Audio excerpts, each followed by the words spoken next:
My name is David Wood. I'm the founder and chief visionary officer of Gateway Financial Partners, and my unexpected hobby is collecting whiskey. Welcome to Unexpected Hobbies of Financial Advisors, the podcast where we interview fellow financial advisors about their pursuits and pastimes beyond their professional persona, some of which may be surprising to their colleagues and clients. We're interested in what makes them tick and how their unexpected hobbies might or might not relate to their everyday lives. Here's our discussion with this week's guest. Welcome to the Unexpected Hobbies of Financial Advisors podcast. I'm Brian Wright with Fiduciary CFO, and alongside me, as always, my partner in preposterous podcasting, Joshua Walker. I'm excited to be here. I'm not as spontaneously alliterative as you are all the time, but I'm still honored to be here. Oh, that was rehearsed. I've been thinking about that for 3 days, so there we go. Well, you nailed it. Well, thank you. All right. Well, as you can tell, for those watching, and if you're listening, thank you for listening. But boy, you probably should watch. This one's going to be one you're going to want to see the video. We have a table full of bourbon, and we have an exciting hobby today, an exciting guest to talk to. We have David with us to talk about his unexpected hobby of whiskey collecting. Thanks, David. Thanks for coming on. Hey, guys, it's great to see you. This is going to be a lot of fun. I'm looking forward to it.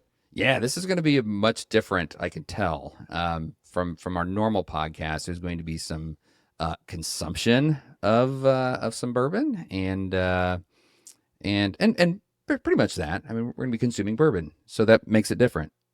Yes, we're going to be openly, and we're not hiding it this time. We're not hiding it. Right. Usually the bourbon is off camera for our podcast. Well, we should probably start by saying we originally scheduled this podcast for 10 a.m. and then we rescheduled it for the evening because 10 a.m. is probably a little bit early somewhere, right? Yeah. You wisely suggested that we should reschedule for an afternoon. So here we are at 4 p.m. Eastern. The sun is coming from a direction it's never come from here in the studio. I know, we're all confused. Perplexing. It's okay. Nothing clears the mind quite like alcohol. Right. So well, it's 4:30, but it's 5 o'clock somewhere. So exactly. we're all good. Awesome. Well, yeah. So here we are. We have bourbon. You have bourbon. You have a fantastic backdrop there. Thank you. As we always start with every interview, tell us how you got into this hobby. Well, so it's about the hunt in a lot of cases, right? So when you look, there's a lot of fun behind collecting things just in general. But I originally started, you start with a couple of bottles, and the next thing you know, you've got 50 bottles, and then 100 bottles, and then 350 bottles, and it kind of just keeps growing and growing. And a lot of it just is the fun and the experience of finding it. Number one, but then also I think there's a lot of marketing that goes behind it. I think we can talk today about what I see as some of the marketing behind alcohol in general, but especially, bourbon. So when you look at how the popularity of bourbon and whiskey in general has really changed, it always hasn't been as popular as it is today, right? There were times where you couldn't give it away. And now when you look, there's just such a hot market for it that you've got allocation, and you need to know distributors, and you need to know liquor store owners, and it just becomes a lot harder to find different bottles. And there's been a huge market behind the collecting of bourbon. I think it's a lot of fun. So part of it becomes, I think, the allure of collecting it, but then also from a marketing perspective, how companies are marketing it. And we can talk about some of those things today, but I think one of the first great examples is Blanton's. Everybody knows the Blanton's horses, right? So Blanton's creates this marketing campaign, which is really a way to market without necessarily marketing, but each of the horses has a different letter on it, and I'll call it hidden. It's not really hidden. It's something that if you know where to look, you'll find it. What'd you get? I've got an N as in nobody, or that is a Blanton's Gold. Okay, we got a Blanton's Gold. So let me see if I don't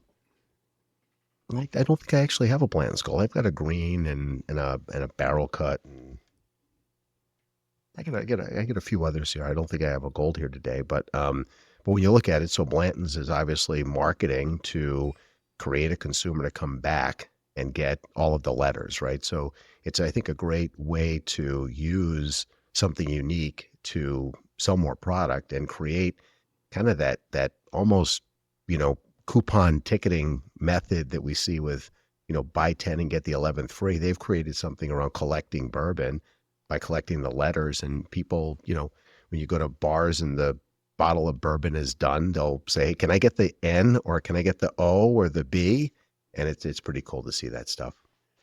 So when we have guests on, the gist of the podcast is that the hobby is unexpected, and so there's a lot of education that goes on. And a moment ago, you said, "Yeah, everybody knows the Blanton's horses," and I'm over here going, "I don't know anything. In fact, I'm so confused. I pretend I don't even know the difference between bourbon and whiskey. And are those terms? I was thinking they were different. One's a subset of the other, but if there's somebody out there like me who just doesn't know his Blanton's from anything, what are we That's great. talking So about?" that's great. So we can kind of talk through some of that. So some of the history is how things are made. So there's some requirements for a whiskey to be a bourbon. It's got to be 51% corn. When you look at a rye, it's got to be 51% rye. So there's the makeup of the grains and then also the charring of the barrel. So I've actually got a barrel stay here, and I'll pull it up as a quick example. And we talked a little bit about the Blanton's horses, but I'll move this over, but we can take a look. I actually have a charred barrel and the horses that go along with it. So here's a quick example of what the stay looks like that the bottle of bourbon is aged in. And then if you're a collector of the horses, you can actually put the horses in the stay to spell out Blanton's. So good example of in real life how they've created the marketing, and there's a lot of different ways to display your horses. One's in the actual barrel stay like this, but then there's all sorts of other ways that collectors will put the horses out. They've got a bottle with the horses running around it and other cool stuff like that. So again, it kind of creates some of that collecting. Another good example of that is the Kentucky Derby. So Woodford every year releases a bottle with the Kentucky Derby bottle where they put a really cool design on the outside of the bottle as a way to get collectors to buy that every year. And some consume it, but a lot of times it's kept for years and years. And again, it becomes part of a marketing campaign behind selling that. So it's a unique bottle every single year, and they create a limited release of that, limited availability, and that limitless kind of creates more demand for it in a lot of cases. Last night, my wife, who likes to keep up to date on what we're doing next, asked if we were going to talk about the 5 rules of bourbon. Is that a thing, or is she putting me on? Like, go ask him about what blinker fluid is. The 5 rules. Yes. Well, I know one of the rules is when you speak about having and drinking bourbon, 1 bourbon you make friends, 2 you keep friends, and 3 you lose friends. So is that one of the rules? That's probably one of the rules she's talking about, right? So That's so some with good rules that, to live maybe I by. think we should start.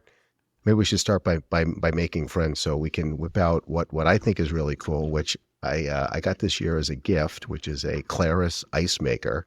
Oh, And what Claris does is actually makes a perfectly clear ice cube. So oh, wow. that's a good starting point for a great cocktail is a clear ice cube. And the way that it's clear is ice usually melts in multiple directions. And when it melts in multiple directions, the impurities get pushed to the middle of the ice cube. So when an ice is made to be clear, it's usually melted in one direction or it's frozen in one direction. So it's directional freezing. So the way the Claris ice maker works is it starts by freezing the ice at the bottom. And in about 8 hours, it'll make a cube. And then at the top of the cube is water. So you pour the water off, and the water contains the impurities. And it really pushes all of the impurities and the water out so that you're left with a really, really clear ice cube. And hard to see here, but it's really pretty clear. Yeah, that's very clear. Yeah. Mine is not. Mine was just put in a like a rubbery type of oversized ice cube tray with distilled water. I always thought distilled water was the secret, but it is not. Sometimes it is, sometimes it isn't. These came out cloudy, but sometimes they come out crystal clear. Well, it looks Well, so from it's what I'm going to looking help. at. Yeah, go ahead. It'll help because there's less impurities in the distilled water than there would be in regular water. So it's going to help. But again, it comes back down to directional freezing. So if you want a really easy way to do it, if you get one of the small Coleman coolers, just the small ones, and you fill it with about 4 inches of ice and then put that into the freezer with the top off, it's going to freeze it directionally. So what you'll end up with is with ice and then water on one side of the ice because it's not going to freeze totally solid. It's going to directionally freeze. Then you can take the ice out cut it up. If you look online, there's a ton of ice saws and other tools for cutting the ice, which is pretty cool. So if you go to a lot of your fancier restaurants, and again, this is a way to take a product and make it a premium product. Part of it just comes down to that experience, right? If I have a clear ice cube, I'm a really big fan of these stainless steel, you know, cherry toothpicks, right? Which I think just make for a really, really cool cocktail, right? When you take the extra step of this sterling silver, which is really just stainless steel,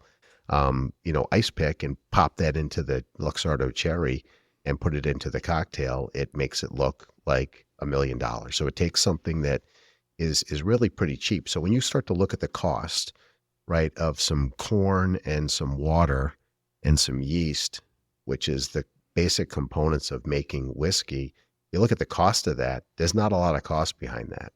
Now, there's taxes and bottling and aging and the barrels and all of these other things that go into it. But then you still take a product that you can turn around. And if you look at Pappy Van Winkle, a bottle of Pappy Van Winkle, you can see some of the bottles 2,500 up to 15,000 bucks, and it's not uncommon to see some $10,000 whiskeys out there. Which again, kind of when you look at the cost to manufacture that, and then you look at the sale cost, it just comes down to the limit that is available for that particular product. The other thing that's really cool, and I'll give another, I think, really good example of the marketing behind it is, so Heaven's Door, which is a bootleg series, has done I think 6 of the bootleg series. And when you look at the bottle inside, the bottle is a design by Bob Dylan. So it's like, this is an example of, I think just something that's really, really, really cool. The bottle is absolutely gorgeous. The leather bound book that it comes in is completely gorgeous. I've actually got these on my office. I brought this one home tonight for the podcast, but at my office, I got 4 of the 6 of these that sit behind me. And the cool part about that is, if you know, but if you're not a drinker and offended by alcohol or anything else, or having alcohol in the office, you would never know. It looks like a beautiful blue book, right? So I've got really 1, 2, 3, 4. I've got 8 bottles of bourbon behind me that no one would ever know, because 4 of them are this limited edition Remus collection that is 4 bottles in what looks like a bookcase. Looks like these 5 or 6 books put together. And I've got these behind me also, which are the bootleg series, Heaven Door bootleg series, which again is just, I think, a really cool display, and something that, I've had people recognize these behind me who are collectors, and they say, "Wow, is that the Heaven's Door?" Really? And I go, "Yeah, that's the Heaven's Door. It really is." So it's like, it becomes fun. And again, those are things. There's very few things in my collection that I haven't drank. So I mean, I have a bottle of Pappy Van Winkle, which I opened up at a Christmas party, and I think we probably consumed most of it, maybe 2 fingers left that night. So it's something that I really enjoy sharing it with my friends. That's really important. And there's really very few bottles that I haven't opened. I think when I look at what I haven't opened, this is another example of something that I just think is really beautiful, and something I wouldn't necessarily open. But this is, Whistle Pig has these bottles that have just a beautiful pig topper on them, and something that, is just, in my opinion, like too beautiful just to crack open and drink. I mean, I suppose I could get coerced into doing that. And I think I have actually a couple bottles of, I think this is the Boss Hog 5. I actually have, I think, 3 bottles of this, and a couple of them were gifts. So that's something I could probably be coerced to opening up. But other than that, I think I've opened up just about everything I have to try, which is a lot of fun. So a lot of the marketing is based on the exclusivity, or this is special, rare, unique, or part of a set. But I'm guessing it still has to be, like, the underlying product needs to be good. So what makes one of these bottles good as a liquid beverage compared to just, hey, this is a lovely set of packaging? Yeah, so I mean, I think it's a combination, right? So, but this also comes back down to personal preference and kind of the mood you're in, right? So there's some brothers in Texas, the Garrison brothers, that started making bourbon. Don't hold me to it, but maybe 8, 10 years ago. I've actually met one of the Garrison brothers personally. Came to a local restaurant and did a tasting one night and gave away a bunch of bourbon. You know, they make a very high proof, pretty hot bourbon, and not something that necessarily would be, in my opinion, a daily drinker for me, right? So part of it is just personal preference. You come home and you say, boy, I'm in the mood for something that's a little spicier, a little bit smoother, kind of what kind of mood you're in. And the cool part about I think what you can do with this is it's highly mixable, right? So when you start to look at some of the drinks that are able to be made from whiskey and bourbon specifically, or rye specifically, you can make a lot of different variations of this, right? So you can take a Manhattan, which is going to be a bourbon or a rye and a sweet vermouth coupled with bitters and a cherry, or you can take an old fashioned, which is going to be, again, starting with the bourbon or rye and putting some simple syrup, which is usually a sugar cube and bitters and an orange peel. So you've got really two different variations of a drink that's very similar. Or, like a drink like a Vouqueray. So if you go down to New Orleans, at the Hotel Monteleone, they started making a drink called the Vouqueray, which is, again, another Manhattan-based drink with a couple of different mixers in it. But there's a lot of variations of how you can take a very similar cocktail and make it super, super different. So if you grab a particular whiskey, you've got some Angel Envy there as a good example, and try the Angel Envy with nothing in it, but then make an old fashioned, you're going to say, wow, this is so much different. And there's so many variations of what you can create by mixing those ingredients together. Plus, parts of the country are very different. So we've got a big office out in Wisconsin, and if you order an old fashioned in Wisconsin, you've got to order it the right way, because there's four different kinds of old fashions. There's whiskey and brandy, and then there's sweet and sour. So if you're in Wisconsin and you order an old fashioned, they're going to look at you kind of confused. So you've got to order a whiskey sweet or a whiskey sour or a brandy sweet or a brandy sour. And I think I've figured out the recipe, which is I think 1 ounce of bourbon, 5 ounces of simple syrup, some Sprite, and about 7 cherries and some other fruit that they have sitting around the Wow. bar, because it is way different than other parts of the country. So there's a good example of how around the country, if you order an old fashioned or Manhattan in New Orleans, especially, French Quarter, you'll a lot of times see the bartender say, hey, would you like to try a Vouqueray, which is a local drink, but very, very similar, but also very, very different. So I think part of this is you go around the country, the way some of these cocktails are made, and the drinking tendencies of the people locally is very, very different. The stuff you might drink in Texas versus the stuff you might drink in Wisconsin. People in Wisconsin, I think Wisconsin holds like the record for, I think, 8 of the 10 drunkest cities in the country are in Wisconsin. So it's just one of those cultural things out there, I guess. But the drinks tend to be very, very sweet, and when you drink one of those old fashions, it's like drinking sugar water. It really is. It's pretty wild. But again, it's not something you would see if you went to another part of the country where I think the mixology is very, very different. Brian, how do you do your old fashions? I do. We just thought it were kind of traditional old fashions, the bitters and the cherry and the orange peel and the bourbon and a little splash of simple syrup and A splash. yeah, Okay. not I don't want to be. I'll drink bourbon neat, so I don't need to mask a lot of it with a half gallon of So simple syrup or so four so sugar again, cubes or that all anything. comes right. So that all Yeah. comes down to personal preference, right? So it's like I will drink it neat, which would be with nothing else and no ice cube. So I can drink it neat and really enjoy that, or maybe put a drop of water or 2 drops of water in, would open up the flavor a little bit more. But then also, Josh, you're not going to want to drink it neat tonight, so you probably want to put.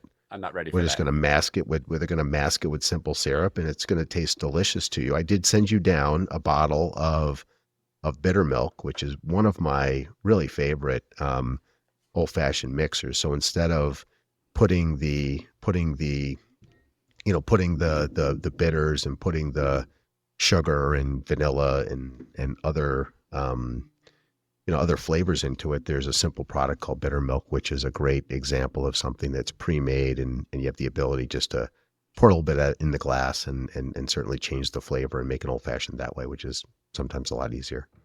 Bitter milk seems like either a disastrous marketing name or subversively brilliant, because when I opened up the box, stripped off the bubble wrap, and read the word bitter milk, I thought, what have I gotten myself into? I thought we were talking about bourbon. What is going on? I have a lot to learn.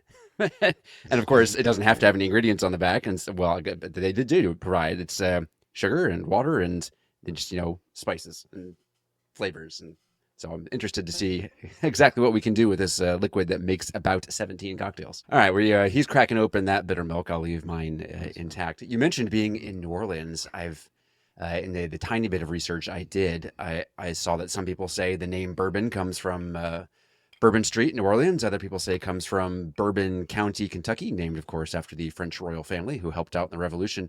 Do you have a dog in that fight, or do you not really care about where the name came from?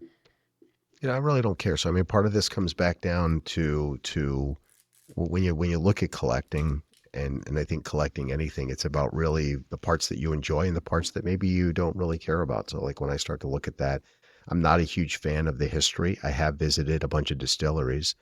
I think one of my favorite distilleries was a small distillery in New York called the Hudson Distillery. So it's in, I think, upstate New York, and I spent a day at the distillery and saw the product being made, which was a really, really cool experience. Hudson started out really bootstrapped, and they ended up, instead of having fancy bottles, and I can share tonight some examples of some really fancy bottles. And then when I posted a couple of pictures of the setup for the podcast before on social media, a few of my friends said, well, you need this bottle and that bottle to show because they're really cool bottles.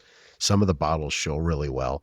Hudson had no money when they started, so they put them in these little medicine bottles, right? And that became the staple for selling the product. It's a little medicine bottle and not something that you would expect to sell bourbon out of, right? But they put it in a medicine bottle because that's basically all they had. And they went around and they tried to sell it. And I saw the pot where they put the wax in to seal the cork up, and it's pretty old school. It's not the mass factory that you would see. So Sure. as I travel around the country, again, this goes back. I showed up at one of our financial advisors' houses in Colorado Springs, and he surprised me with just a great glass of local bourbon from a local distillery, 291 Distillery in Colorado Springs, and it was nothing short of spectacular. Probably some of the best product I've ever had. And I ended up, I think, bringing one bottle back, and then my daughter spent the month of July last year in Colorado Springs. So we loaded her car up, and she drove a bunch of bottles back. And the advisor actually shipped me some to my house because this is a product that's not sold in Connecticut. And that's another reality of how product is sold. Hudson, New York has got a ton of small distilleries, and Connecticut has virtually none. So here's another example of how some states are just not friendly towards small distilleries, and some states, really, really open it up and support it, right? So it's like the cannabis industry. We're either friendly or not friendly. And if you're friendly, you probably have a lot of access to product and a lot of smaller distillers that offer a really, really good product. That Hudson, the Hudson is amazing, but the 291 is probably some of the best I've ever had, and it's coming from a very small distillery. I mean, I viewed and have pictures of the facility, and it is not this giant manufacturing facility. When you think about some of these things and you see how small they are, it really is pretty wild. There's one in New Hampshire I went to that we had an advisor up in New Hampshire, and I stopped by this distillery as I'm driving down the road, and you walk in and there's a guy there, right, and some barrels. It's not this massive facility like you would think it is. It's really, really small production, even small to the point where if you want to buy a full barrel and personally brand it on your own, you've got the ability to do that. They'll sell you the full barrel. and you have the ability to bottle it up and call it whatever you want within some limits. There's some labeling requirements. But again, this varies state to state and what you can and can't do. So Connecticut, not very friendly on that. New Hampshire, much more friendly, live free or die. States like Texas, pretty open. Colorado, pretty open with that. Colorado, very open with cannabis, very open with distilling liquor. So I think you see some similarities with that. Yeah, it is. There was a company.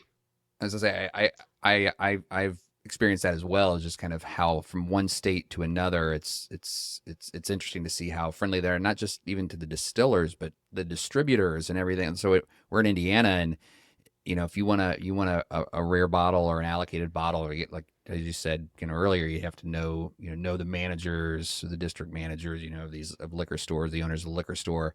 Where on the flip side is we cross the border into Ohio. Ohio has a website that refreshes daily, that tells you what inventory in all the liquor stores around the state. So it's like, oh, I'm looking for like Weller Antique. I really enjoy Weller Antique. It's really hard to find in Indiana, but I pop over to see a client in Ohio, and it's one of the first things I do. It's like, oh, let's pull up the website. Let's see where I can get a bottle of Weller Antique. And we were there last weekend, and I came home with a bottle of Weller Antique. It's right over there.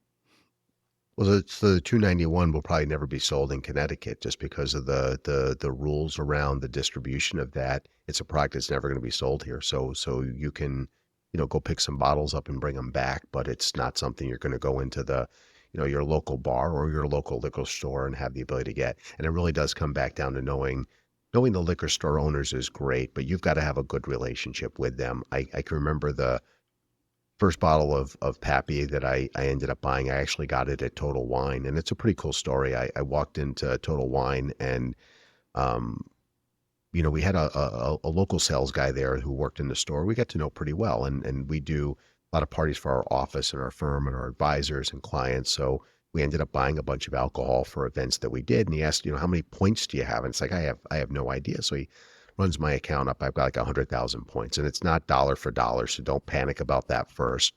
But I had like 100,000 points. He's like, wow, I can get you anything you want. You bought a bottle of Pappy. It's like, sure. I paid $280 for that bottle of Pappy.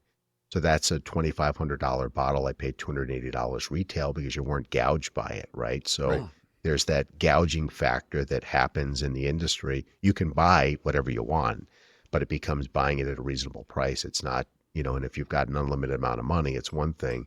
But if you want to, my friends that collect, we're just drink and enjoy. It's about trying to get something at a reasonable price and not get gouged. That's the other part, right? Because you can go to the internet and get a lot of stuff, but the price is going to really, really vary. In Connecticut, and I can only speak really for Connecticut and my local liquor store. I've got several liquor stores that I know the owners of, but it comes back down also to knowing the distributor. Because if you know the distributor, that gets allocated to the liquor store, and a liquor store that has a really spectacular bourbon collection is going to get more allocation for product than someone who doesn't sell very much. So there's a lot of politics behind that, but it's also just making friends. My wife and I make a lot of friends just sitting down at restaurants. We like to sit at the bar and eat, and we've met a lot of our really, really good friends there. And one of the couples we met one night was at a local restaurant. We sat down, we just started talking to the couple. What do you do? And he said, well, I own, he owns multiple Subways. He owns a really good liquor store, owns a bunch of real estate. We started to talk to him. We started to talk. I showed him a picture of my collection, my bar, and he became a great friend. And he actually gave me another bottle of Pappy as a gift. So part of it is just knowing the people and striking up a conversation, having fun with it, and that's led to a lot of other opportunities. I sat down next to a bar one night. I think my wife was traveling, and I went out to eat, sat down next to somebody and just started to talk to him. He actually worked for one of the distributors. I never knew that, right? But when you started to talk to him and halfway through the conversation, it comes up. I show him a picture of my collection. It's like, well, just let me know what you want, and I'll send it over to deepen my friend. So it's about having that connection that often helps in finding stuff that you really want. But the hunt is part of it, and I think again, it's about enjoying it. But also the beauty behind it, the marketing behind it, I think is really good. And you can really make a good connection around that too, I think. Is your wife as much a connoisseur and fond of the hunt as you are, or is this not something that's a joint interest?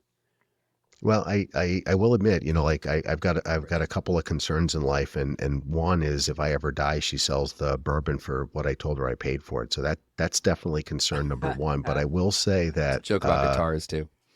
over the last 2 years, she's actually become a bourbon fan. So she was never a big fan of bourbon, and over the last couple of years, has started to really enjoy it. So it's definitely a change. And I was out at dinner with a couple of advisors on Tuesday night, and everybody at the table was a bourbon drinker. So it was actually a lot of fun. And it was a restaurant in downtown Hartford that has just a phenomenal selection of bourbon.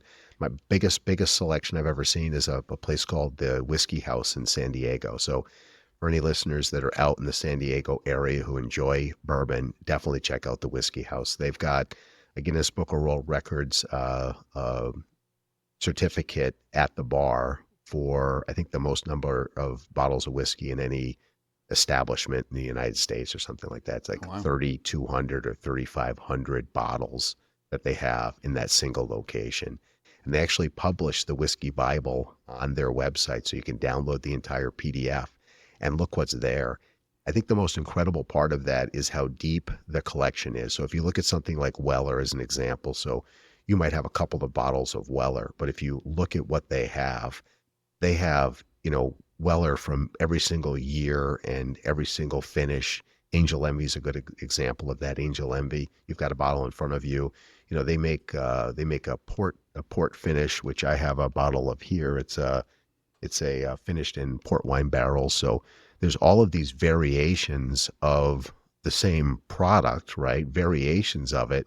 And when you go to a place like the Whiskey House, you just walk around with your mouth open because there are just so many things you've never ever seen before, right? And you really get an appreciation for how much product is actually out there, but then how you can collect it. And they've got a lot of scotches there also. When you look at the years and years and years of these scotches, it's really really really cool to see. When you started, you talked about falling into it by accident and then gradually discovering that you were collecting. When did it become something that you really, really embraced? It's like, okay, now I'm going to have a home bar. I'm going to store these properly. I'm going to display these properly. I'm going to catalog and document them. Was that gradual as well, or because you didn't go from nothing to the beautiful display that you have No, I there? mean, no, so like started like part of it started and what's behind me is really unfortunately only part of it. I've got a big stack under the bar and I've got a closet full and I do have plans to add some more shelving down here just to be able to display some more. But I can remember one of the first bottles of Basil Hayden that I got, which was a gift from a neighbor. I tried it, I loved it, and now I think, as you can see over my shoulder here, is those are all bottles of Basil Hayden, and those are all the original bottling that they made. They've since changed the bottling behind that. So they've changed the design of the bottle, and they've kind of expanded that product off. But there's a good example of a company that had, one staple of a product, and now they've put in multiple versions of similar products, right? A 10-year, you'll see a lot of barrel proof products that are out there, finished in different ways, right? So they've got these subtle smoke is out now, which is they put some smoke flavoring into the product. So you see a lot of variations of something that's very very similar, and it again it makes fun to collect. But I can remember the first bottle that I got of Basil Hayden. I think that was probably the tipping point of starting to get a little bit more serious. But part of it just becomes a space issue, and I've seen this over and over. I was at a friend's house for the Super Bowl, and he has a really nice cellar bar. He built the bar. He did an epoxy bar top and did a really good job at it. But at the end of the day, his entire wall is just packed with bourbon, packed to the brim with bourbon. He's out of room, right? So part of one of the constraints. So I've lived in this house for be almost 8 years. So when I moved in here and looked at the house and came down to the basement and the bar was built. The shelving wasn't here, but the bar was built and there was some shelving behind it. And I got all excited. So one of the first things, and I can remember one of the first social media posts I posted when we moved into the house was the house was completely empty, and I brought like a box of the bourbon down. I put it up on the shelf, and I said, okay, we're all moved in. So I think that was probably the starting point of where I said, I have a lot more room, and I got the shelves filled, and then the bottom of the bar filled, and then you go to the closet, and then before you know it, you're just, again, I'm out of room now. So it's partly a room thing, and I've got, I do want to redo the shelving here to make it a little bit wider, and I've got a really nice alcove off to the side where I want to put some more shelving just to display more stuff out in public as opposed to throwing it in the closet. Because what's really happened with the closet is some of the really good stuff has ended up in the closet because I've run out of room and just haven't switched stuff out here. So I think at some point I'm going to add a few more shelves, do a bit more display. I've got some really cool bourbon artwork down here. So some kind of drawings of stills and some of the process behind it. So some of the blueprints of the process behind it, which is really cool. I've got some really good prints of Basil Hayden, Blanton's, Angel Envy, Pappy Van Winkle. So some really cool prints around the room down here. And the home bar is called the W Lounge. So I actually, when we started and moved in, we set up something called the W Lounge, and we've done a really good job. My wife owns a custom gift company, so we've got these really cool. We've got glasses and tableware and just everything else We you could highly possibly think recommend of. you do business. All of our listeners do business with his wife's promotional products company. We are huge Oh, fans.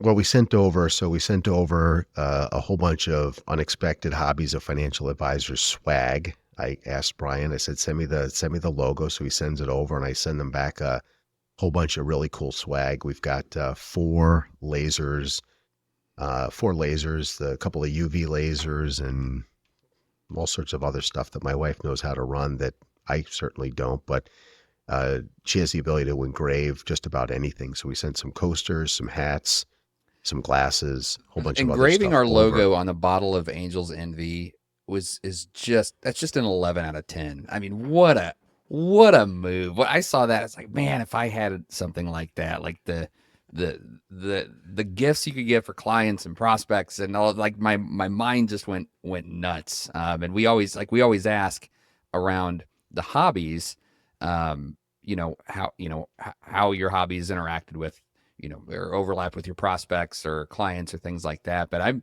equally fascinated. We do another podcast of just being married to someone that owns a promotional products company. and, Well, and we can talk about two. We'll talk about that tonight. But I'll tell you one of the funny. I want to first share one funny story about the W Lounge. So we set up a Facebook page for the W Lounge, and it's listed as a speakeasy. And I've got I've got all the W Lounge swag that you could possibly think of, from the napkins.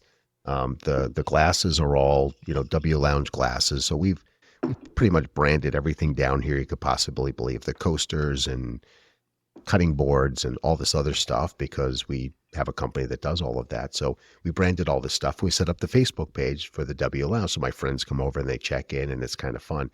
Here's the best part though. So one night my wife and I are sitting upstairs watching TV, and a car comes driving up the driveway. We've got a relatively long driveway. Car comes running up the driveway, stays there for a minute, and then turns around and drives away. And, normally it's the UPS guy, who I think is dating my wife because he's here 4 times a day, but we'll digress on that story. And so after the car drives up and drives away, I get a Facebook message, "Are you guys open tonight?"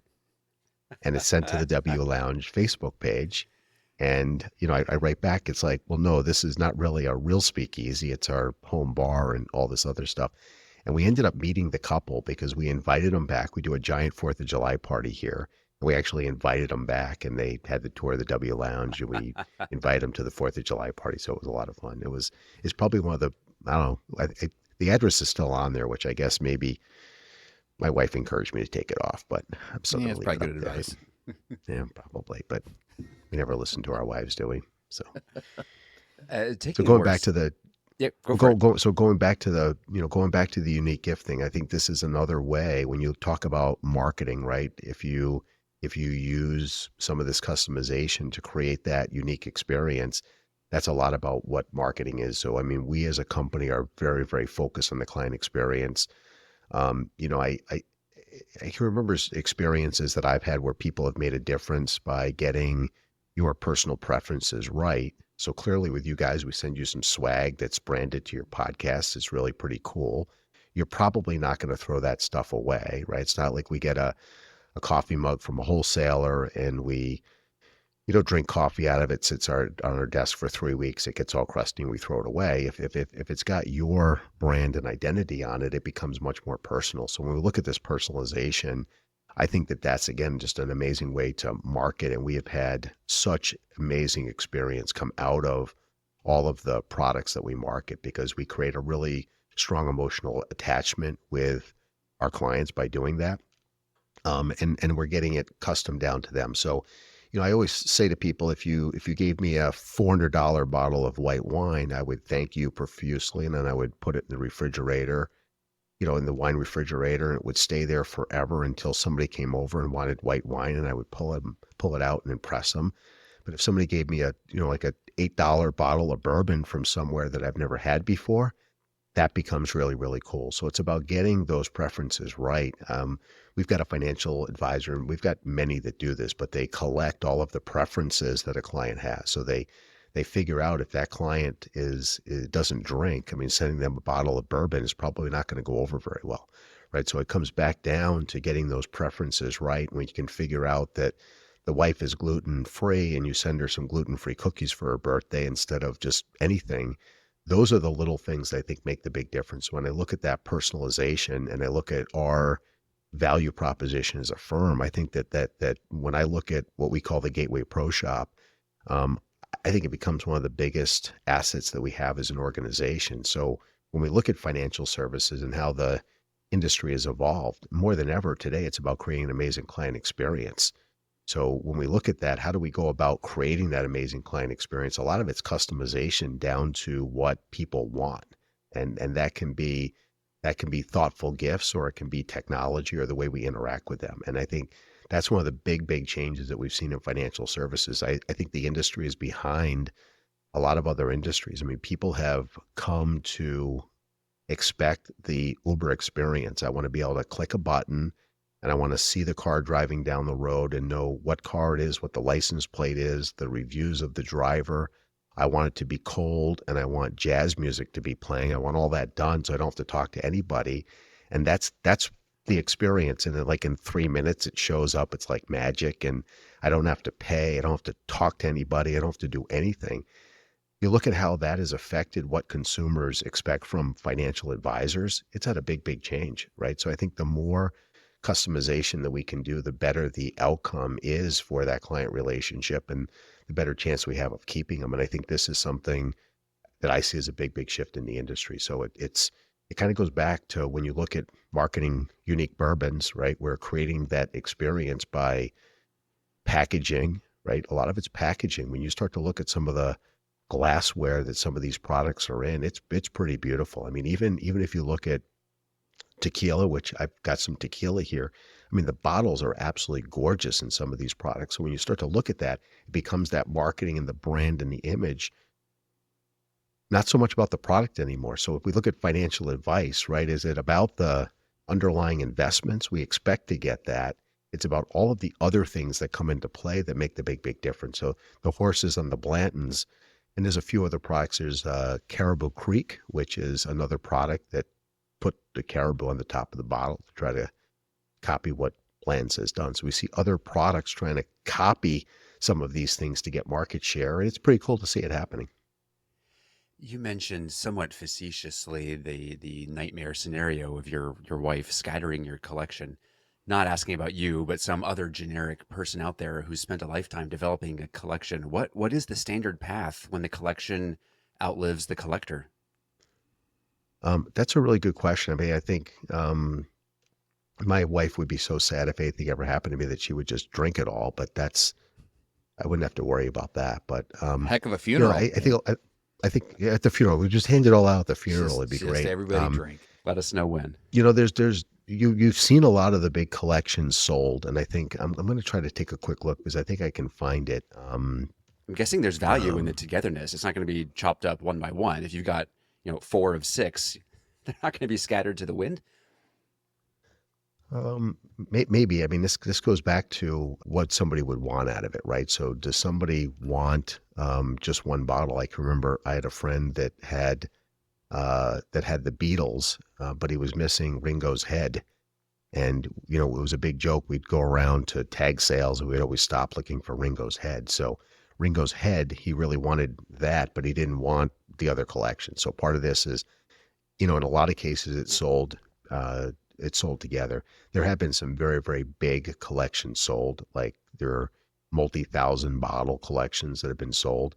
And one collection was a Sotheby's auction collection that was put together all in one.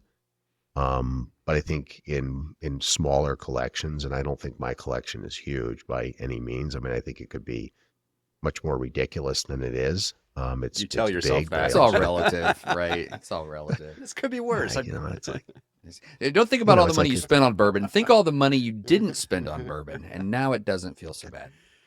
it's an investment. It's my retirement plan. Does that you guys are financial advisors? Right, Does that make right, any right. sense? It's an investment. I don't I mean, remember I seeing look. that in the CFP exam.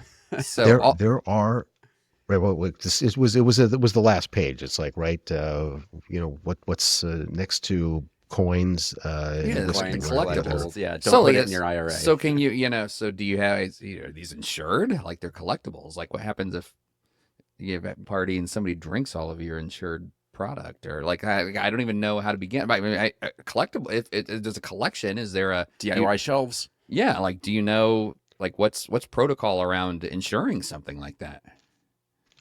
My collection's not insured, right? So, but I'm also, I if my friends are here, I'm happy to open it up. So this is the other part. There's a big social aspect of this. It's not nothing is off limits. I've got a great team of people that work at our firm, and in many cases, when my wife and I travel, we've got 3 dogs.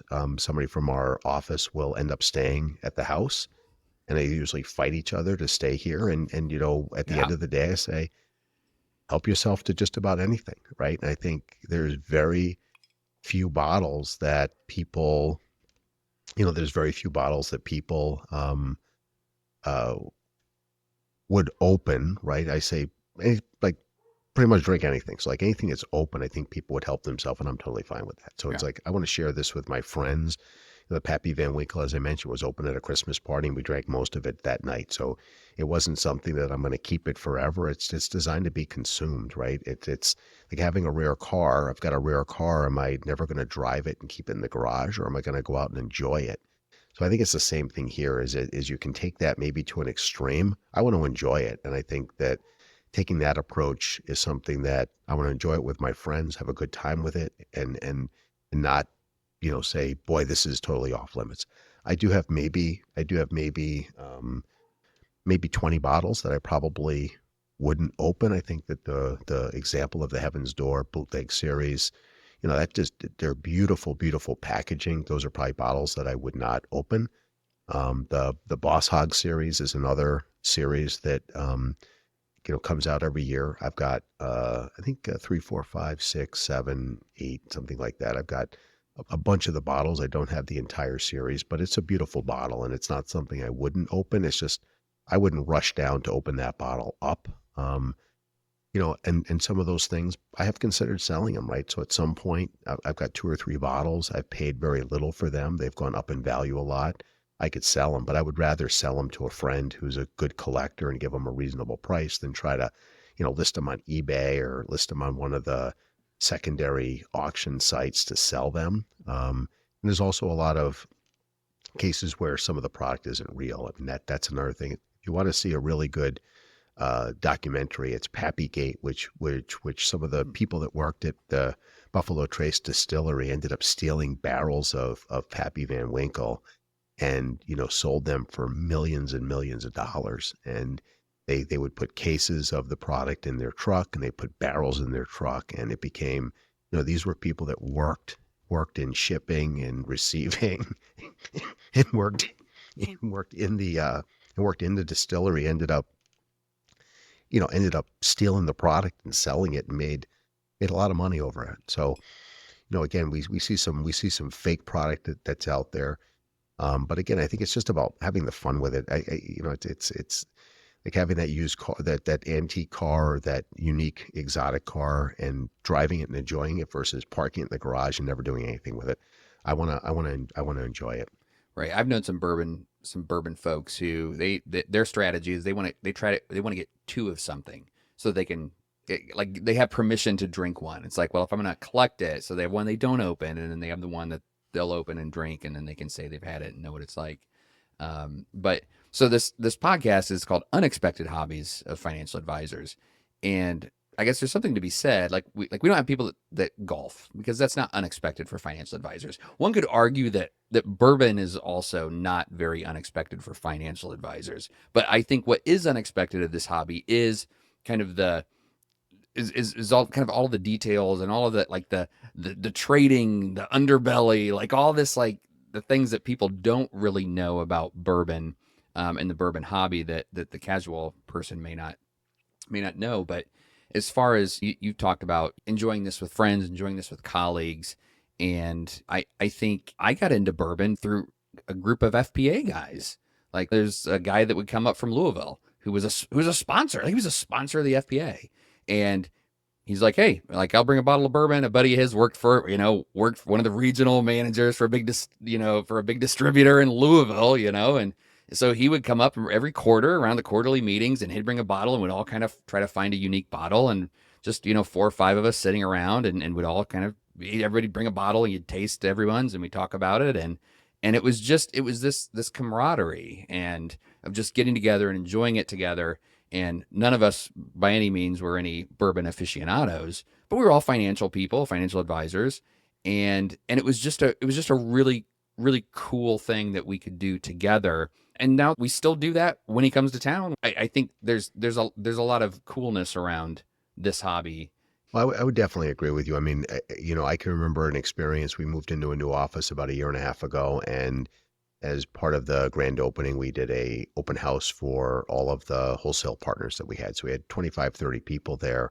I think we started at, it was like 4 to 6 or something like that. And I left at 11:30. So I hung out with a wholesaler in our podcast studio at the office, drinking Manhattans till 11:30 at night. So, this is the kind of thing that I don't think that it's not necessarily about the alcohol part. It becomes that social aspect and that bonding experience around it that created just a great connection. And that guy today is a great friend of mine. We do business with him, but it's also, we have a great friendship, and that's the really cool part about it. And part of that friendship is just built around sitting down and having a cocktail or two or three or four over 6 hours of hanging out and just talking about stuff. And it creates a really good experience with that. I really, those are the memorable times that I have, with that relationship of what was created. And I find that to be a lot of fun.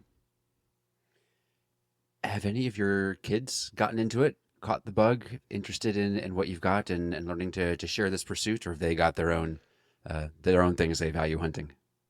So I've got one daughter who actually is, she's 22, and she spent 4 years in college working at our firm, and now has gone out and got a big girl job. So she works for a very prominent law firm and consulting firm in the financial services space. She volunteered for 3 years at their conference, and then got a big girl job, which I'm really proud of her there, and is making some amazing connections in the industry. And she will drink some bourbon with me from time to time. So I think it's probably not as much as me, but definitely has started to appreciate it. And again, there's that social aspect of it. So I think hanging out with conferences and all this other stuff, and it's not just bourbon, but I think you can find some pretty cool drinks out there in general and have some fun with it. So This might be a foolish question, but we ask everybody, is there any, and I feel silly even asking it, is there any one significant special memory that you associate with your hobby? Or it sounds like you've got a lifetime of special memories,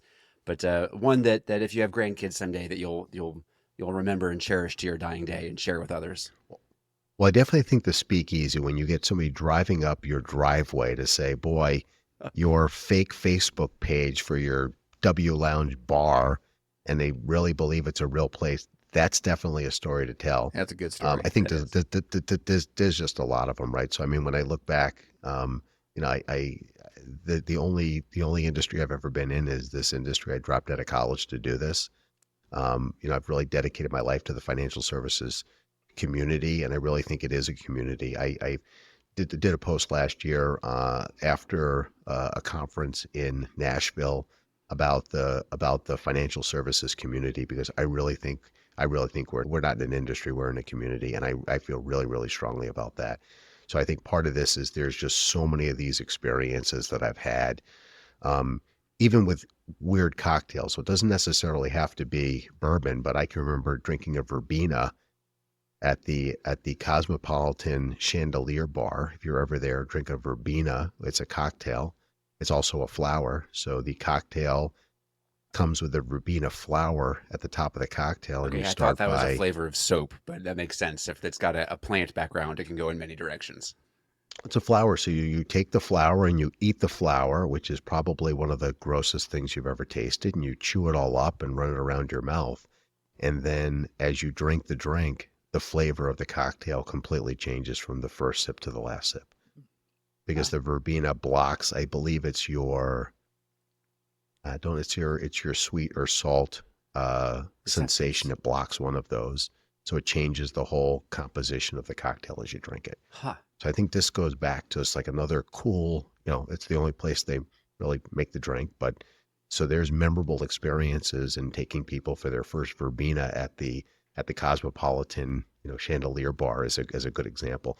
But also when you look at places like the Whiskey House, taking people there for the first time, it's not about going in and having a whole bunch of cocktails and drinking. It's about going and having one cocktail and saying to the bartender, you know, can you make me a Manhattan, and say bartender's choice, and they'll say, um, like, what's your price range? Because there you can get yourself in trouble. They'll ask you for a price range. You'll throw out a price range, and then they'll bring three or four bottles over. And if you've had one of those three or four, you'll say, well, I'd rather try this over that. What would you recommend? And it becomes a really cool experience. So you take, I can remember, you know, hanging out with a couple of our advisors at that bar at a conference in San Diego, and taking them there and watching their jaw drop as they walk in and see what is just a spectacular, spectacular collection, but then sitting down and having one cocktail with them, and talking about what's there. There's a great bar in Portland, Maine called Independent Ice Company. Again, another, I think, one of the most beautiful collections, you know, one of the most beautiful collections that I've seen really in the Northeast. It's the bar design is really cool. It's very dark, very, very tall ceilings, um, you know, uh, uh, uh, you know, a black design behind it, but then compartments for the booze, and you know, all lined up there. So it's just, again, it's that social aspect of finding a place that's beautiful to hang out with. You can admire everything that's there, and enjoy what you want there at the same time. It's a lot of fun. As you think back to the young man that you were getting started on this, what words of wisdom or words of warning would you share with yourself that you wish you would have known at the time to get you going? I mean, I think it's something. I don't really think that there's been a lot of change. I mean, I think it's just, again, in finding stuff you enjoy, and just enjoy it, and don't, you know, don't consume to excess. I think that's the other part, right? So it's about being responsible with it. I started off with a joke that, you know, you have one, you make friends; two, you keep friends; three, you lose friends. I've seen that happen once or twice, not with Sure. me personally, but with other people. So I think, you know, just in general with alcohol, you've got to drink responsibly, and that's part of the other thing. So it's something that you know, drink within your limits and drink responsibly. I think that's really, really important. And sometimes, certainly in financial services, I attend a ton of conferences. I travel a lot. I did about 150 flights last year. I attend a ton of conferences, and you see people who drink to excess. So, I mean, that's not a good look for that person. It's not a good look for the conference. It's also not a good look for the industry. So I think part of that is I think when that happens, it's a negative reflection on, again, not just that person, but it's also a negative reflection on the financial services community. And I think it's something that we should take a lot of pride in what we do as financial advisors, in helping, you know, people with one of the most important aspects of their life. And I think that becomes a lot of responsibility. I think when we look at our peer group, I personally run a firm, so I don't have personal clients, right? I work with advisors, but I think that responsibility is something we need to take really seriously. I think drinking to excess can have a really negative connotation on the industry in general, and I think that that would probably be my biggest word of wisdom. And somebody in the industry told me that joke about the he used Manhattans, one, you make friends, two, you keep friends, three, you lose friends. And, and he's a great friend of mine. And he shared that with me, and he's right about that. So it's something to take responsible. You mentioned that you had FPA friends that you would gather, and I think it was either you or Shmela, chapter president, saying that around the time of the pandemic, there was a shift in just the cultural vibes around what constituted drinking to excess, and that what was standard 10 years ago, that having a happy hour after a conference, when we were able to do that again after the pandemic, people just didn't, because the opinions had shifted on what was okay and what was beyond the pale. I don't see any recognition in your face. It must have been somebody else I was talking to about Yeah, that. But yeah. I've noticed that just being on our chapter board, that in setting up happy hours 10 years ago were much more popular than now. I don't know if it's just the people that were in their 20s 10 years ago are now in their 30s and they have kids and they just can't go to a happy hour. That might be part of it, but yeah, I don't know. I don't know many ties to the pandemic, but I would be open to that data if that were a thing. That's interesting to talk about. maybe it's like you talked about with being in a band. You can be in a band when you're in college. You can be in a band when you're 60, but you're currently in the in-between zone. Yeah, I'm too old and too young to be in a rock band. And maybe it's the same way with FPA happy hour. Yeah, That'll come back around. could be. What's within interesting? reason. What's you talk about conferences. I have a fun bourbon story with a conference. I was at a conference and we went out to a nice steak dinner at a nice steakhouse. An asset manager took a bunch of advisors out and got to the end of the night. It's a private room and everything, and they have a minimum they have to hit for to reserve that room. And the server came out and kind of whispered in the host's ear, and walked out. I said, "Hey, we're still like $2,000 away from the minimum. Does anybody like bourbon?" And we were in this room. It was just cabinets and just full of all sorts of bourbon. And half the table was like, "Yes, bourbon Yes, menu, please." please." So, needless to say, we got them over their limit. So Good work. we had a nice time. They appreciate the help. Thank you very much. Yeah. You've mentioned some special Yeah. places that you've gone, and from the pattern, it sounds like you were in a location, you were in a place, you found a wonderful restaurant and or bourbon destination. So two questions coming out of that: when you go to a place, how do you find those special locations in some given city? And then, have you ever gone to a place for the purpose of finding the bourbon aspect to that place, rather than just, hey, I happen to be in town? Yeah, not specifically. So I travel so much, right? So we support advisors in I think 27 or 28 states. So I am on the road a lot. And I can remember one night in Appleton, Wisconsin, my flight got canceled. So I'm on the way to the airport. I look down, my flight was canceled. So I've got to find something to eat. So I Google like local restaurants, and this restaurant comes up that's called Rye. I said, done. I'm going to go to Rye. Done. That's So promising. I go to Rye. I go to Rye, Appleton, Wisconsin, and number one, the food was just spectacular. So it's not an overly fancy place. Very, very nice though. Not a giant bar, but a very good mixed selection. That's the other part, right? It's not normal stuff that you'll necessarily find at every bar. It's a more eclectic collection of what they had. So that got me excited, right? I can have something more unique and great food, and that's been a go-to place in Appleton for me as I travel back there. As I go around, I don't think I've ever really traveled specifically for whiskey. I mean, I definitely gone to some distilleries and done a day trip here or there to see maybe the manufacturing part, but not just to drink. So I think what happens is you go to a city. I do like speakeasies, and I do like bourbon bars. So I might type in, do a quick Google search, find something that comes up. I found Independent Ice Company by accident. I staggered in. I was in Portland, Maine, where the bar is, and just happened to go out, and it's freezing cold. So you walk right across the street, and I walk in, and it's like, wow, this place is beautiful and it's great. The food there wasn't overly spectacular, but the selection of bourbon was amazing. So that'll be a go-to place for after dinner, and you'll find some other place to go. But definitely repeat places that I'll go. So if I'm in San Diego, Whiskey House will definitely be a place to go, but I'll also take some friends. Like that's just a cool place to find two or three people that maybe enjoy it, maybe starting to collect, and they want to see what like Utopia looks like. So we'll just take them to Utopia. It's a lot of fun. We'll take you to Utopia tonight, and they can have a lot of fun with it. And it's really cool to see that. You don't have to, you don't have to have a hundred bottles to enjoy it or to collect it, right? You can have 50 bottles of different things and have a great collection, have it very enjoyable and drink it. And again, I think it's about the enjoyment part. So there's not a lot that's off limits. And I think that is the kind of collection and the kind of vibe that I want to create with what I'm doing with it.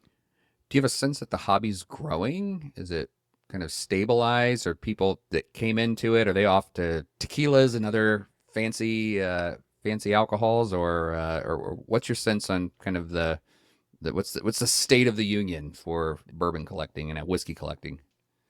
My friends, especially among the financial advisor community, I think are still collecting, right? And that's not to say we can't drink other things. I haven't been a big tequila fan, right? So this is another good example of how some diversity you can figure out what you really, really like. So I can remember, we if we remember back to when we drank tequila in college, and we drank, horrible tequila, and we did shots of it, and then we got sick the next day, and that's our tequila experience. Mm-hmm. Not that we've ever done that, but No, some people have done that. We hear about The those difference stories. is Doesn't sound like you we can hear remember those very much. stories. We hear those stories. So I went to a doctor's house who did a tequila tasting, and he had 5 or 6, really high-end tequilas, and we poured 5 or 6 different high-end tequilas out, and we ate and drank the tequila. And I could see myself becoming a tequila collector. It was just amazing, like totally a taste that you would have never expected. That's the other part of it. I would have never expected that from tequila. So a good example, that turned into a really great social event where I tried something new, really enjoyable. And it wasn't about drinking to excess. It was about enjoying the flavor of 5 or 6 different tequilas that we hadn't had before. And it brought a whole nother appreciation for tequila to me. I had a friend who opened up a restaurant, uh, Mexican restaurant, had a very exclusive tequila collection there. So he bought not your normal stuff that you'd see in every restaurant. He went out and found much more exclusive tequilas, and I became I really appreciate tequila now. Not a daily drinker for me, but I've got a bunch of bottles of tequila here, and I enjoy it from time to time. So I think it's again about finding things that can create that social aspect and have a lot of fun with it. So it's something that again, I really enjoy that. I figured you must have enjoyed some aspect of the tequila when you mentioned that your bar was at capacity and that you also had tequila bottles that were taking up space that could have gone to whiskey. So I'm glad you're able to enjoy that as well. If somebody goes to one of those events, gets the invitation, and discovers, wow, this is amazing, I want to get into this, what's the right way to get their feet wet with growing a collection if they're not already receiving a flow of gifts in the category? Talk to their friends. I mean, I think part if you're going to start collecting, it's, hey, let's just start with a few bottles that you like. And I think that's, again, personal preference. What's a daily drinker? I'm an old fashioned Manhattan guy. I'm not necessarily a neat guy. And with that said, there's things that I love neat that I would never drink any other way. So I'm not a giant Irish whiskey fan, but somebody turned me on. And again, I'm going to go back to the social aspect of it. So we had a couple that became very, very good friends of ours, and I asked the wife, like, what's your favorite alcohol? And she said Redbreast 21, which is a Irish whiskey, relatively expensive, 500 bucks a bottle. So I got her a bottle of Redbreast 21, and I had never been a big Irish whiskey fan. I tried Redbreast 21 and absolutely fell in love with it. So there's an example of something that needs the only way to drink it, maybe with just a tiny drop of water, but it is just amazing.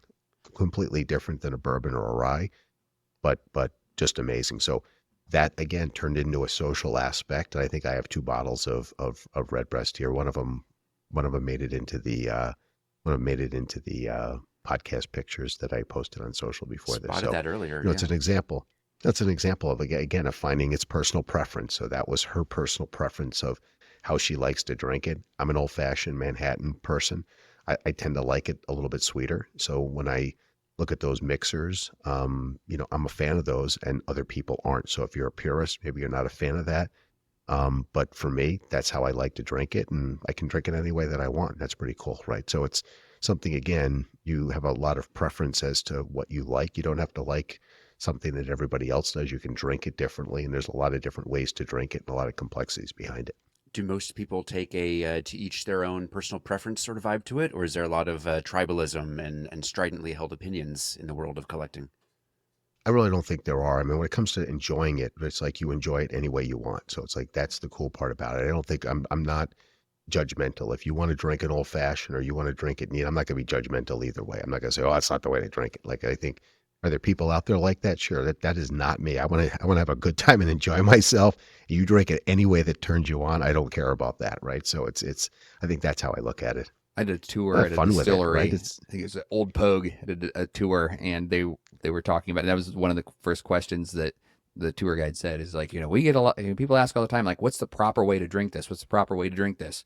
And we all around here agree the proper way to drink it is however you like it best. It's like, well, you know what? There's some words of wisdom there. Just enjoy it. Enjoy it for what it is, and however you want to enjoy it. I'm enjoying this one for sure. That's a great.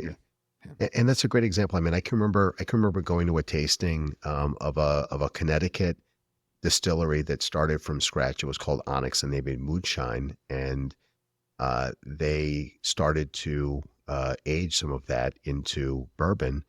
And what was really cool is we tried 4 different glasses of the same moonshine that was aged in 4 different locations in their aging house. So they were aged high and low, and in and outside, away from the window, and 4 completely different flavors, 4 completely different colors and flavors of the same product that was put in the same barrel in different locations.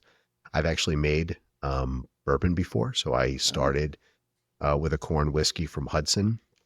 I put it into a barrel and I left it in the garage for about 4 years, and it got hot during the summer where it was really hot and humid. It got freezing cold during the winter. It got really hot during the summer, freezing cold during the winter. So I went through a bunch of those cycles. I took it out, I put it into bottles, and then I took charred oak stays and I put the charred oak stay into it. So it's a good example of how I created my own, very enjoyable.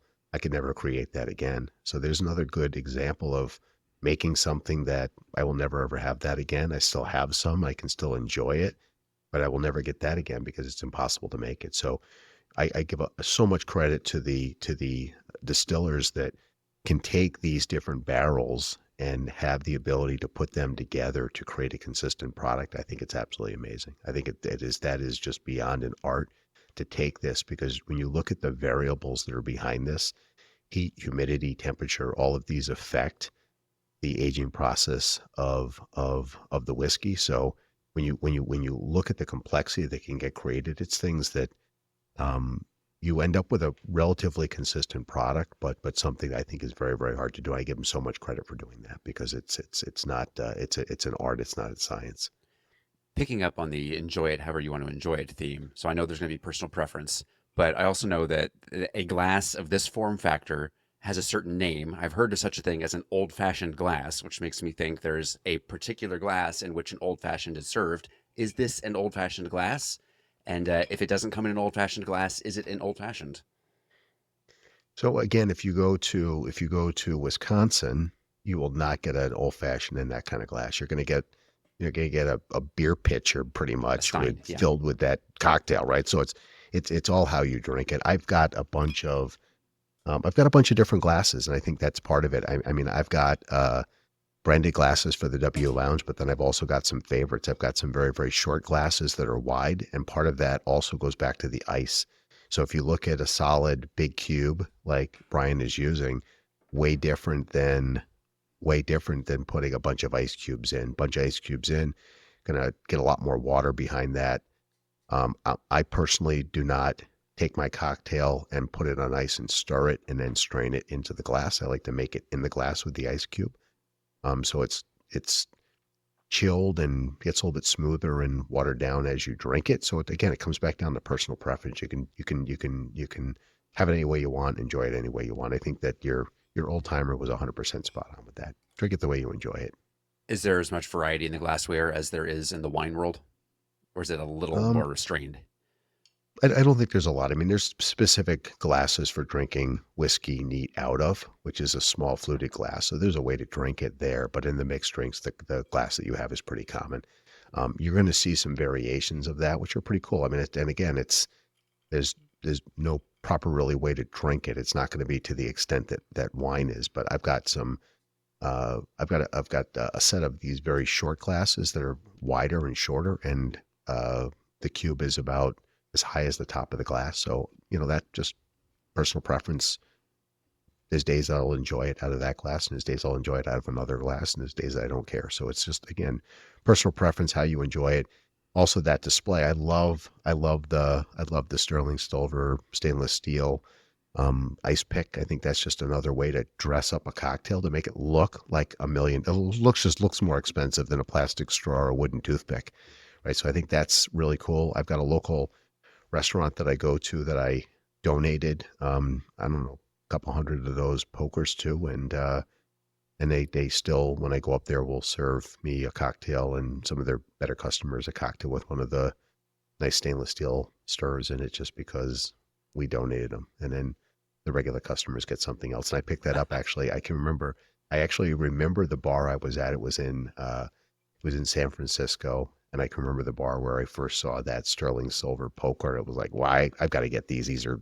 That's just amazing. I thought it was the coolest thing ever. And that really dressed things up, and I enjoyed it. I know wine can be enjoyed on its own, and then there's a whole art of pairing it with food. Is it similar with these sorts of beverage that it's not just before dinner, or after work, but is it a meal sort of thing as well? Absolutely. It goes really well with hot dogs and wings. So, um, I Bar don't food. think so. So it's like, I mean, we're not, I'm not a pair the bourbon with, I'm not a pair the bourbon with food person. I think there's so much of that with wine. Certainly enjoy wine too. But I don't think there's the pairing aspect of whiskey. And then going back to the social aspect, you said if somebody was interested in getting into this, ask a friend. I'm guessing that you have been that friend that people have come to Uh-huh. and said, "Hey, I'm interested. Where do I start?" And there's somebody out there with their own basement full of stuff that has you to thank for it.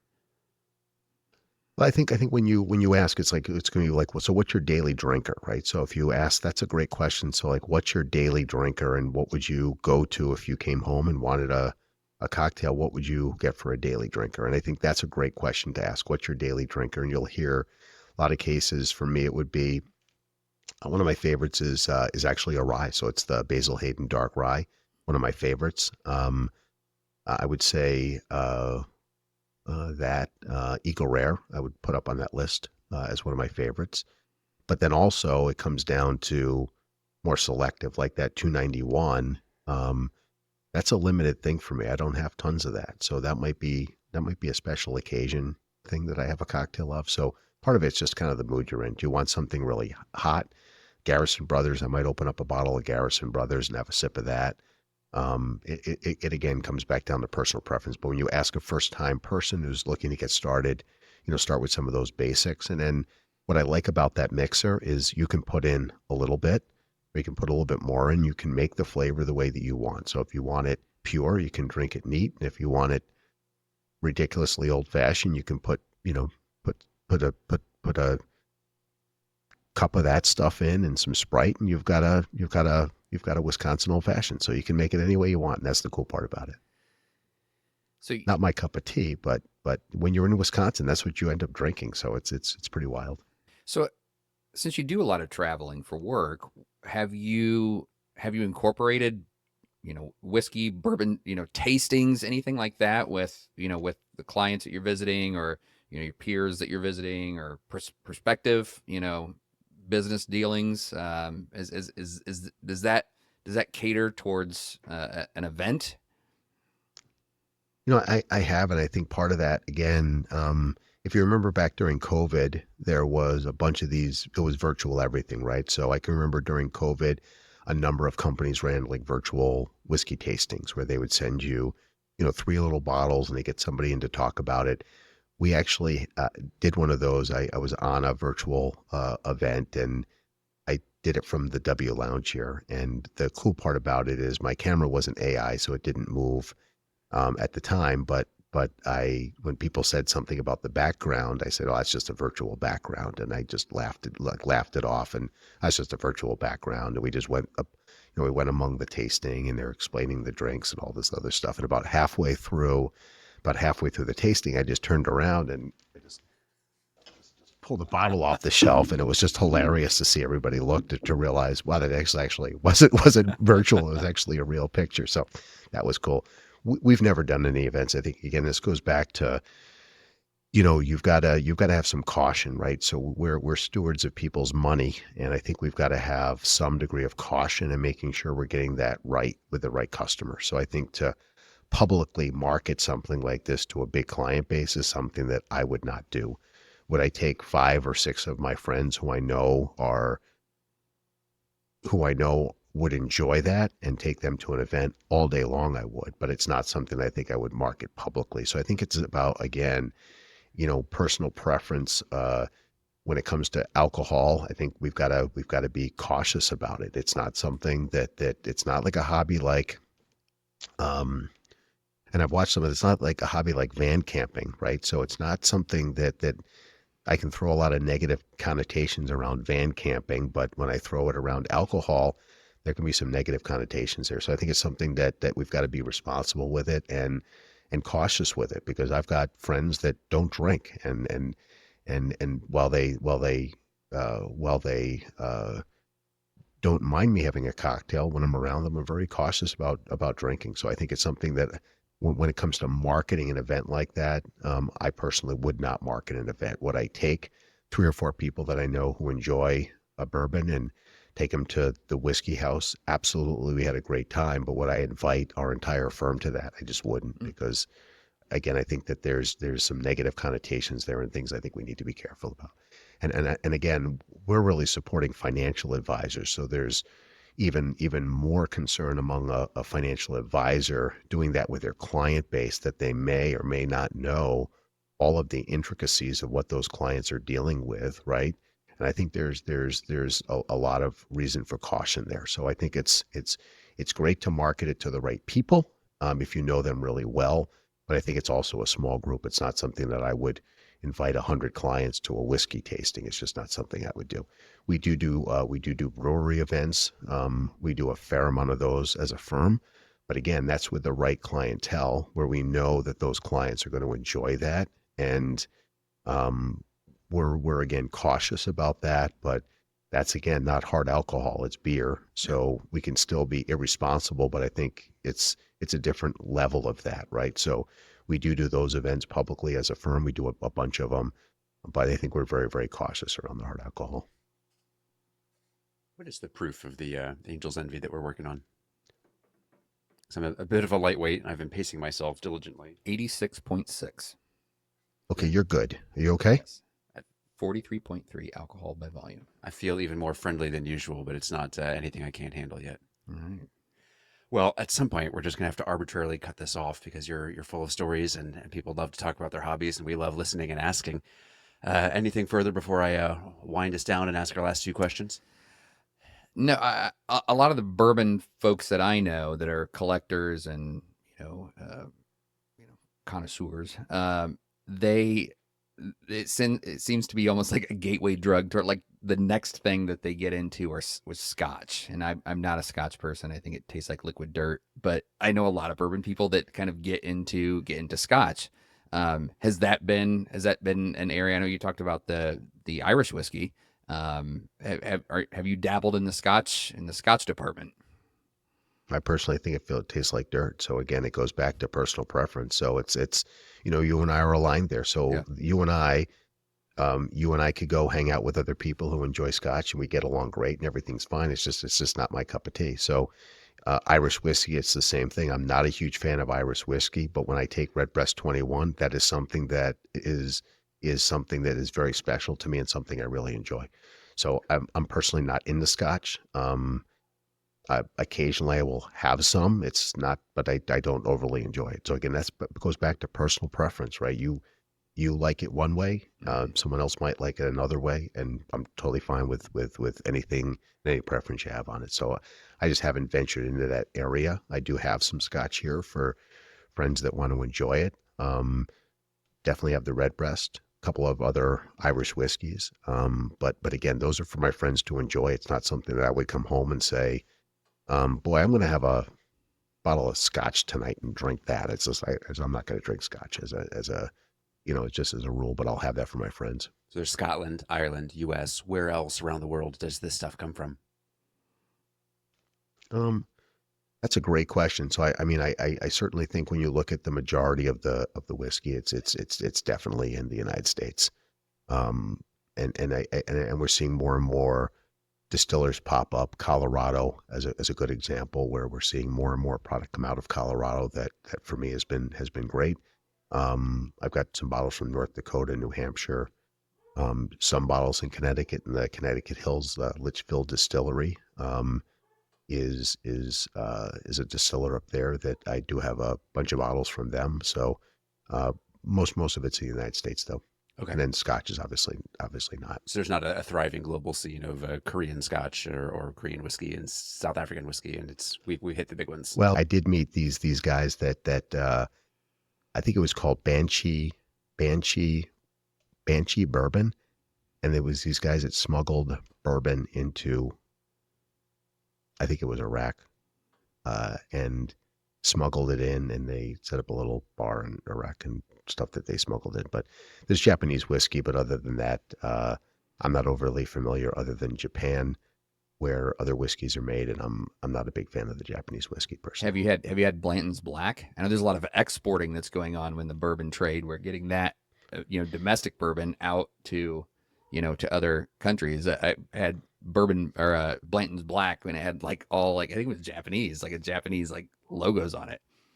It is. So what you'll see is people in the military. I've got some friends in the military who will travel overseas and bring that stuff back, but I have not personally had it. I've got about 5 or 6 bottles of Blanton's, the green, which, again, that's a good example of something that has very mixed reviews. It's a very low proof Blanton's. People think that it's horrible, and I enjoy it once in a while. So that's something that I would probably drink neat, and I will enjoy it once in a while. But something personal preference. There's a lot of people that hate it, and that's the other thing. If you really read some of these forums and read about product, and you follow some of these in the blogs and everything else, you'll have 50% of the people love it and 50% of the people hate it, and there's just never a consensus. Again, it goes back to personal preference on it. But I've never had the Black and Blanton's.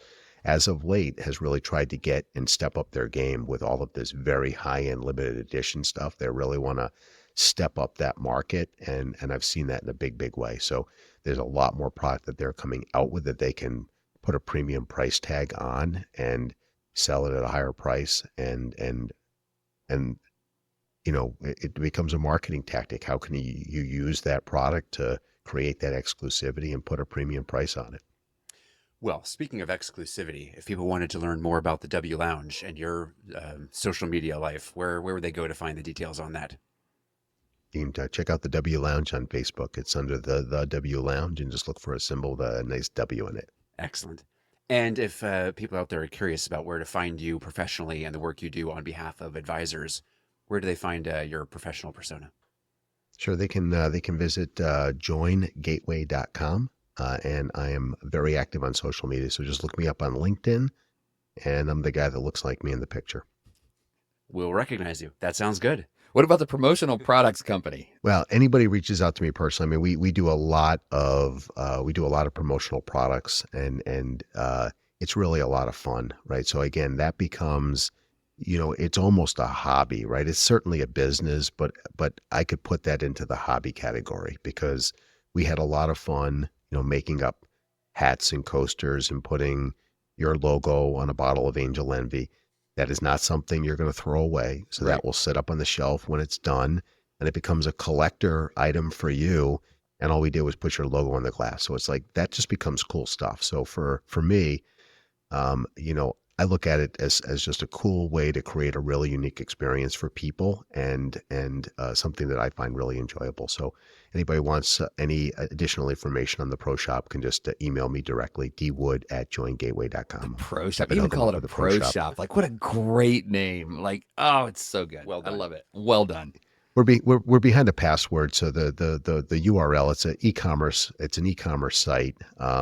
It's an e-commerce site called thegatewayproshop.com, but it is password protected. So if anybody wants to reach out to me, they can get that. But when you think about customization, just think about putting your name or logo on virtually anything. When I say that, it's virtually anything. So when you look at the items that we sent, I ran over to the shop and said, hey, what's in stock that's pretty cool that we can send these guys? We need some glasses. We need a bottle of Angel Envy. We do a lot of Woodford or Angel Envy because the bottles are flat. They engrave really, really well. We got some hats, got a little nip there for you, and some other stuff. So it's just full. The coasters are cool. So just a lot of really unique items there. And when you think about putting a name on anything of anything, we can pretty much put a name on anything, which is a lot of fun. This has also been a lot of fun. This has been fun. Thank you, David, for coming on. I don't know how to end this. I mean, I don't want to end this.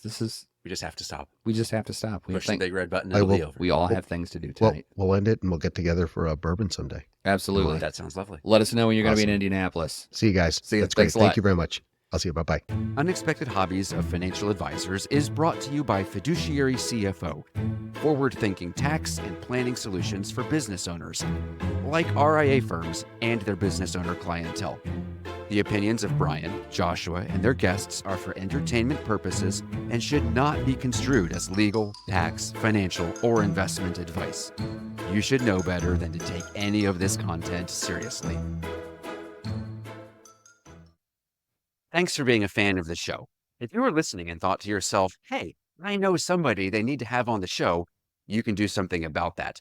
Go to unexpectedhobbies.com/nominate and tell us who they are and what they do that's so interesting and unexpected. If we agree, we'll send them an invitation and we'll hope they say yes. That's unexpectedhobbies.com/nominate.